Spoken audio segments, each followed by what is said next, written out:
இவளது ஸ்பரிசத்தால் பால் எப்படி நீளமாக மாறியது? பயம் கொள்ள அவசியமில்லை காகமே,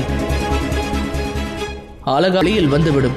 அப்படி என்றால் நம் தங்கையின் உடலில் இப்படி அழகால விஷம் இருந்தால் அது இவளது அருகில் நெருங்கும்.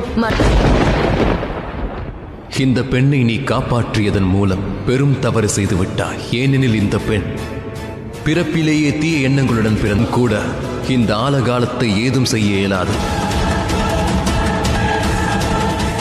என்னுடைய தங்கை எந்த தீங்கிற்கும் நிச்சயம் இவளுக்கான பெயரை தேர்ந்தெடுக்கலாம். இல்லை ஹனுமான்,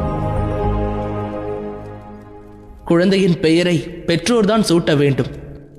ஆகையால் என்னை விரைவிலேயே இந்த சக்தியின் காரணமாக பிரபஞ்சத்தில் பெரும் பிரளயம் உண்டாகும். இவை அனைத்து பாதாள லோகத்தில் தொடங்கும்.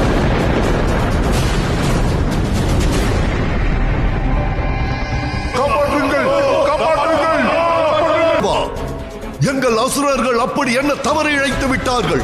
நரகத்தில் இருக்கும் அக்னியானது இப்பொழுது பாதாளத்திற்கு வந்துவிட்டது போல் தோன்றுகிறது. இது நரகத்தின் அக்னி. இப்பொழுது எனக்கு அனைத்தும் புரிந்துவிட்டது. இவை அனைத்தும் உன்னுடைய செயலாகும். இந்த பாதாளத்திற்கு உன்னை விட பெரிய எதிரி இந்த பிரபலதோ. நாளை அது தேவலோகத்திற்கும் படர்ந்து எரிய துவங்கிவிடும். சுக்கராச்சாரியாரே, நீ தெளிவாக கூறு. என்ன கூற விரும்புகிறாய்? இவை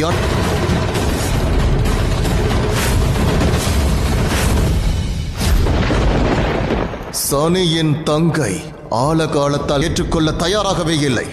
அவருடைய புதல்வி தீங்கிழைப்பவள் என்பதை ஏன் உணர மறுக்கிறார்? அப்படி என்றால் இந்த பிரச்சனைக்கு என்ன தீர்வு? தாக்குதலுரிய தேவரை நாம் கட்டுப்படுத்தி அந்த பெண்ணை அழித்தாக வேண்டும். சுக்கராச்சாரியாரே, நிற்பீர்களா?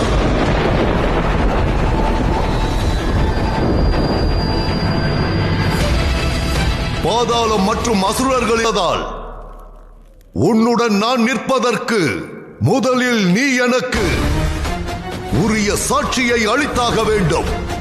பெரும் சாட்சியை மட்டும் அளிக்க மாட்டேன், நேரடியான அனுபவத்தினை தருகிறேன்.